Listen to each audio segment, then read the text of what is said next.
Hello mga bibig! Welcome back sa ating bagong YouTube channel. Ito ang pinakamaingay ng YouTuber sa balat ng YouTube. Ako si Kabibig, maglebak-lebak na town with evidence. Naku po, galit na si Senator Amy Marcos. Pinagalitan nga ba niya si Liza Marcos, ang ating First Lady? Nagpalabas ng official statement si Senator Amy Marcos hinggil nitong pagkamatay ni Paulo Tantoco. Kung ano ba talaga ang totoong nangyari.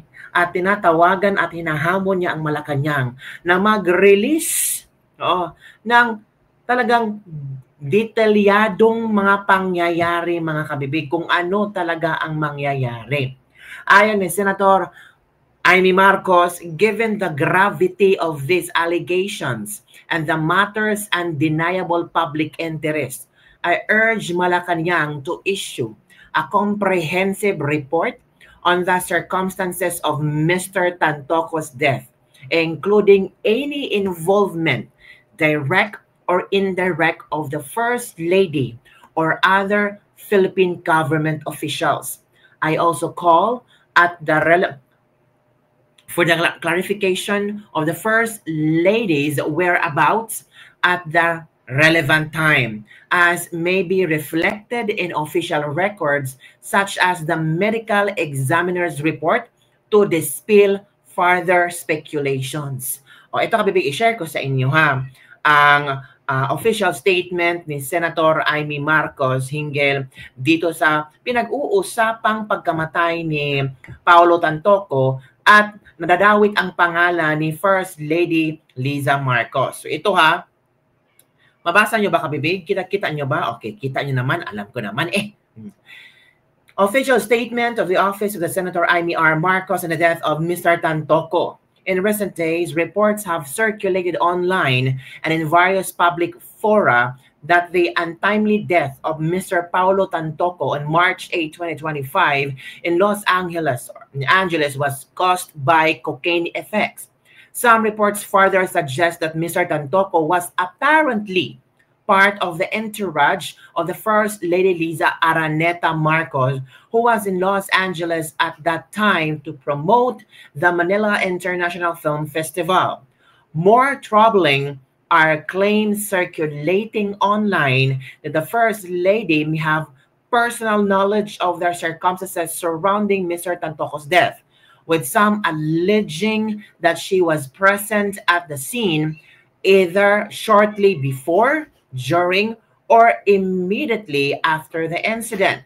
Given the gravity of these allegations and the matter's undeniable public interest, I urge Malacanang to issue a comprehensive report on the circumstances of Mr. Tantoco's death, including any involvement, direct or indirect, on the First Lady or other Philippine government officials. I also call for the clarification of the First Lady's whereabouts at the relevant time, as may be reflected in official records, such as the medical examiner's report, to dispel further speculations. Yan mga kabibig, ang official statement ng Senatora Amy Marcos na hindi siya natutulog sa mga istoryang ito, na dapat malalaman niya talaga kung ano ang katotohanan. Sigaw ng mga netizen, mga kabibig. Senate hearing. Kasi it involves the people's money. Nako, ay may solusyon nga ba ikaw? Magpapasinate hearing ka para malaman natin ang katotohanan. Hindi yung may report ang Malacanang na ganito na ganyan, pero after that, wala na. Wala ka.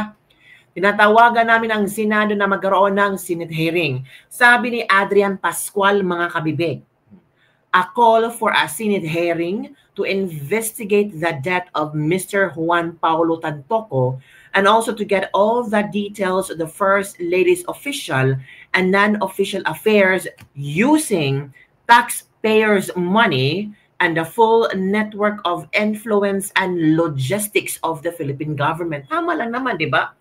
Pera natin yun, Metro Manila International Film Festival sila doon. Di ba? Pero ang daming entourage ni Liza Marcos. Di ba? Dahil sa bagong news confirmation ng pagkamatay ni Tantoco na may kinalaman ang droga, ay siya ay di umanong kasama ng official entourage ni FL. Siya din at ay close friend at ang husband ng isa sa mga tao ni FL at kasama ni FL sa mismong hotel scene of the crime. Dahil dyan, meron ng need na isang full-blown Senate investigation sa kung saan ang tunay na nangyari at sino-sino ang mga taong kasama nung namatay sa gabing siya ay binawian ng buhay. Isa itong international news at international na kahihiyan ng Pilipinas dahil nga di umanong kasama ito sa official entourage ng First Lady. Papayag ba tayo na ang First Lady ay may mga coke users na official na sumasama sa kanya at nakakapagbigay ng impluensya sa official and non-official decisions niya? Ito ay isang national security concern din. Papayag ba tayo na isang coke user ay nakakalapit ng ganun-ganun lang sa official family at sa no less than the First Lady?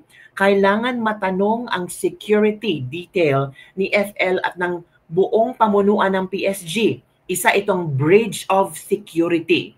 Dahil sa resulta ng investigasyon ng pagkamatay ni Mr. Tantoco ay naging isang malaking diplomatic fox pass ito para sa Pilipinas at maaaring ito ay ikasisira ng stature ng Pilipinas sa buong mundo. Pwede din itong gamitin ng ibang bansa at ibang makapangyarihan mga multinational companies na pang-blackmail sa pamahalaan. Hindi natin alam kung ano ang mga impormasyon na andon at hindi nilabas sa publiko dahil for sensitive diplomatic and official reasonings at because of private transactions.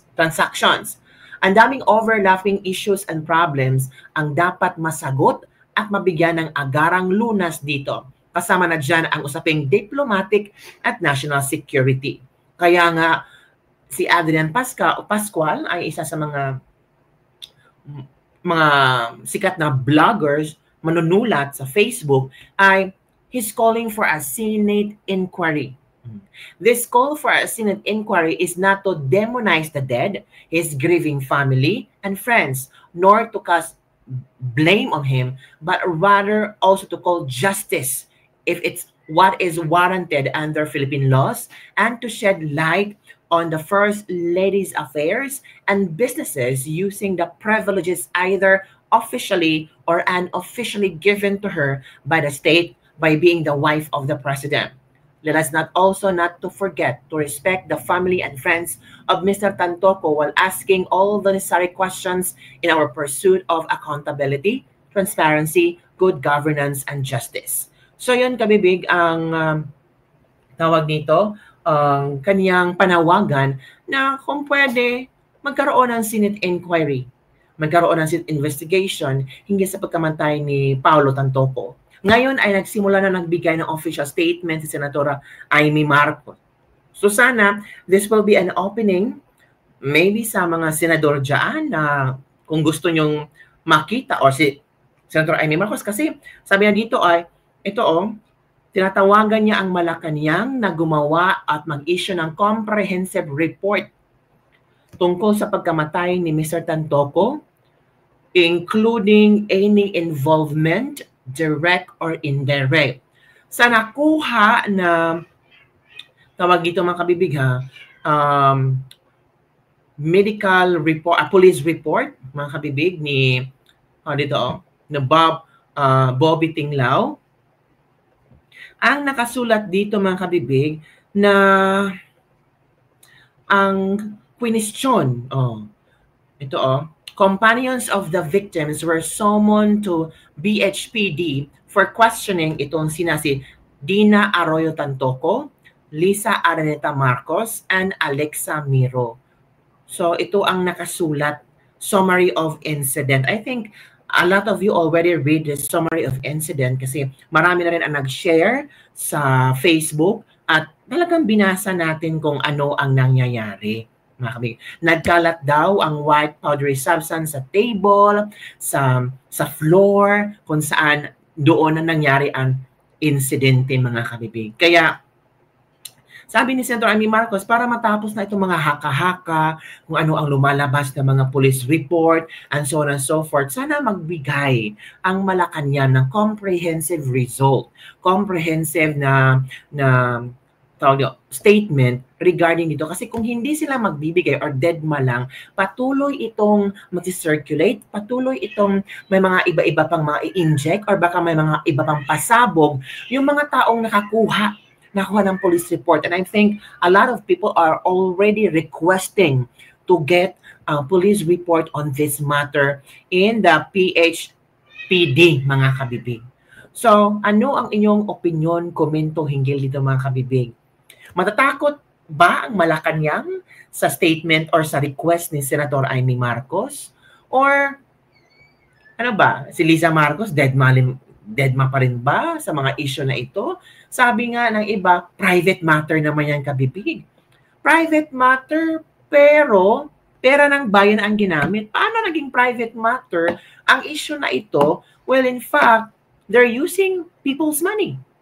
Tama nga itong si Adrian Pascual na sabi niya dito na ang daming overlapping issues and problems ang dapat masagot at mabigyan ng agarang lunas dito. Kasama na dyan ang usaping diplomatic at national security.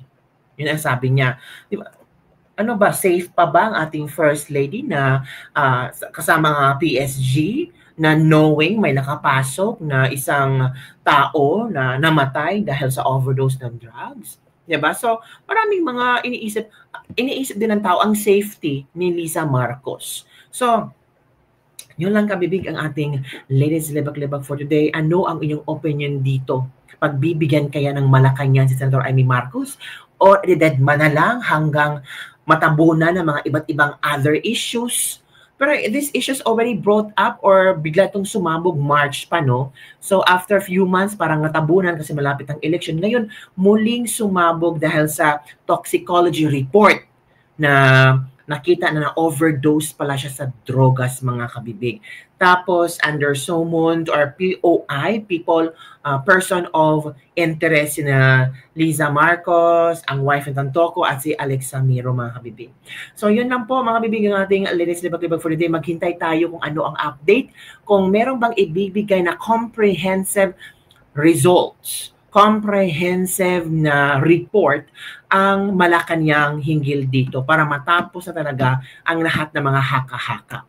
At kung pwede, magpa-press con si First Lady Liza Marcos to answer all clarifications and questions from the media or from the people para naman malinawan ang lahat. Aamin ba siya? Kasi last time, sinabi ni VP Sara, sangkot sa isang krimen.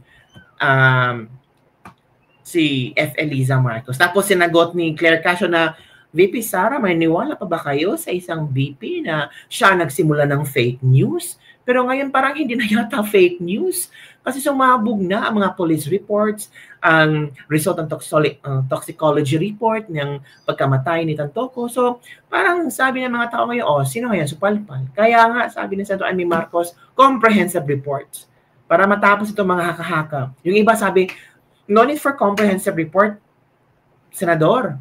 Senate hearing, Senate inquiry. Nako. Yun lang, kabubig. Don't forget to like, subscribe, and share this video. Bye everyone. See you next time.